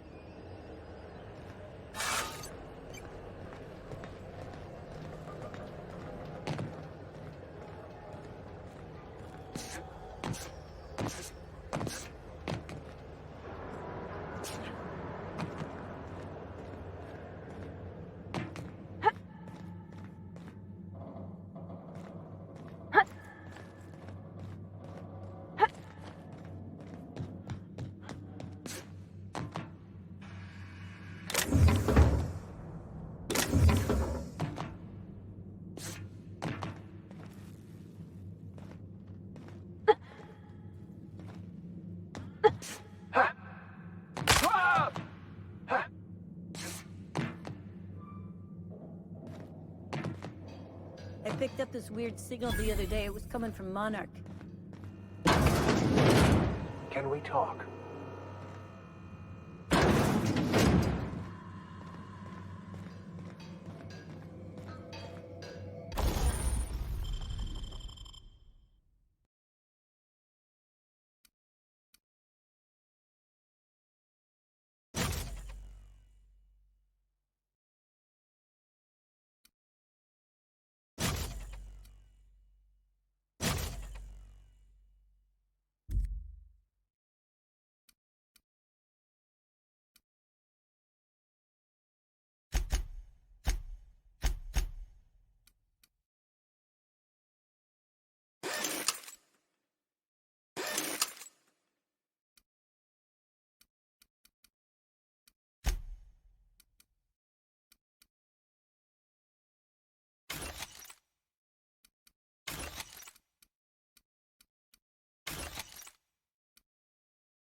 do you think you're doing?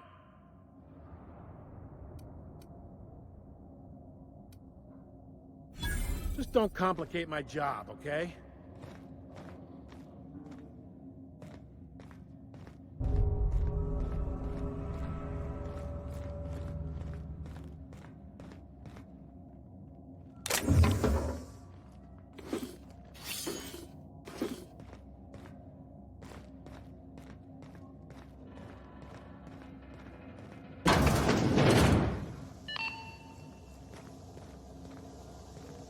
This is Halcyon News. We interrupt your regularly scheduled advertisement for the following story. The board would like to remind spacers and other travelers that passage to Monarch is restricted for your protection. Canyons of acid and sulfur rain are the least of the horrors plaguing the surface of Monarch. Anarchists live as one with the animals, lawless, savage, and unemployed. The board's embargo ensures that nothing can leave the planet and threaten our hard-working citizens. You've been listening to Halcyon News, your mandated duty as a good citizen of Halcyon.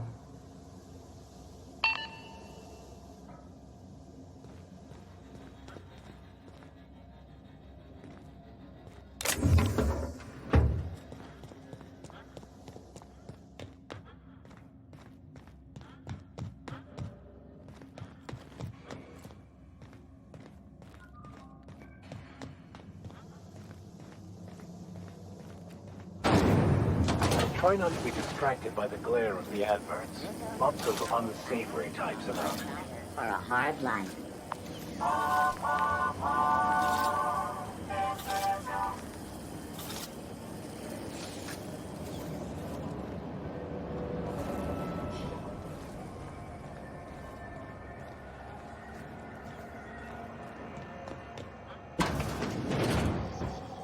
Ooh, can we rent an upstairs room?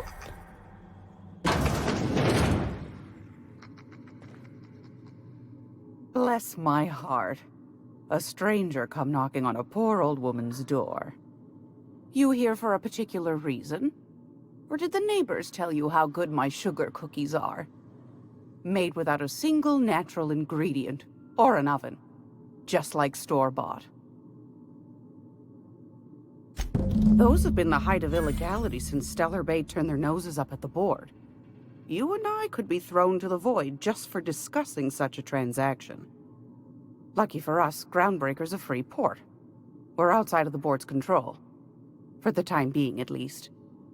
Now, I only have the one nav key. And they're hard to come by these days. It won't be cheap. If you find yourself lacking in the bits, I might have an opportunity you'd be interested in.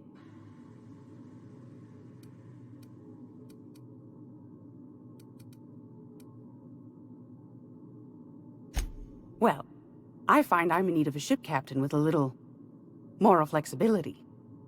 Might be this could help out the Groundbreaker, as well as earn some bits. But if you've got qualms...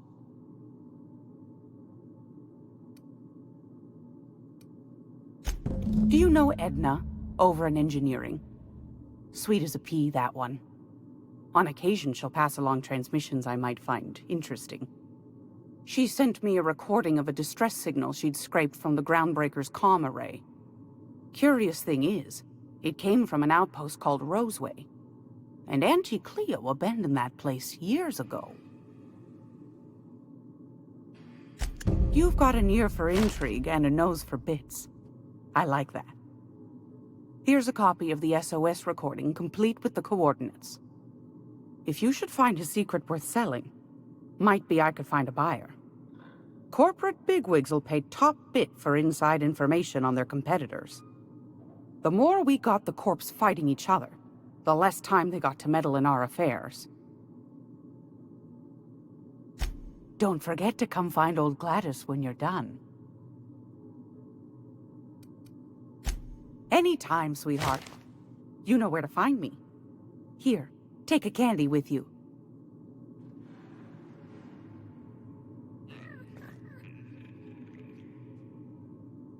You think Gladys is gonna make us listen to the rerun of The Chairman's Children again? Huh?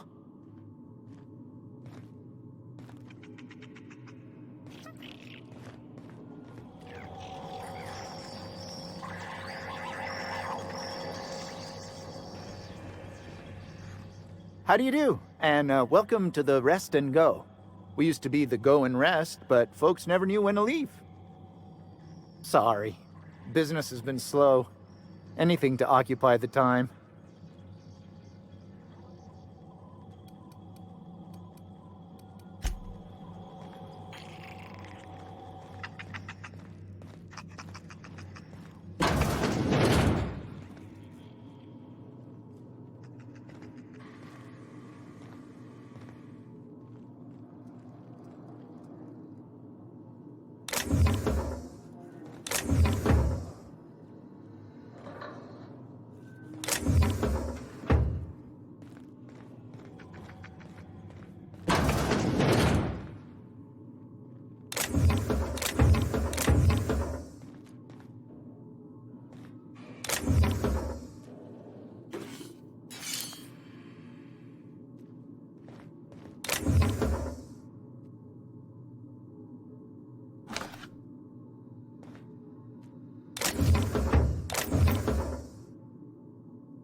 Sorry about the heat.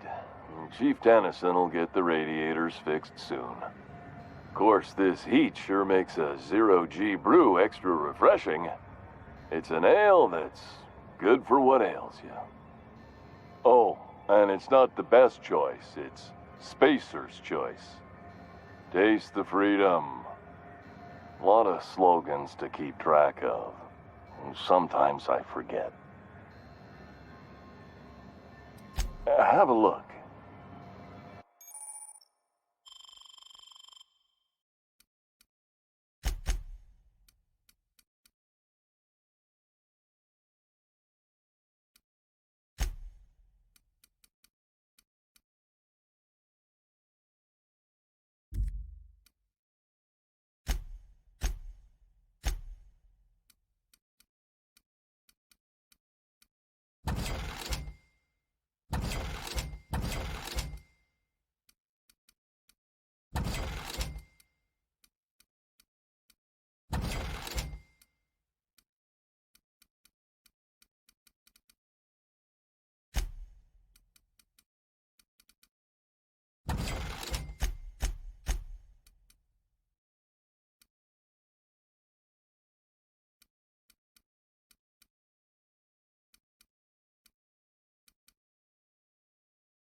Are you listening to me, Emfuru?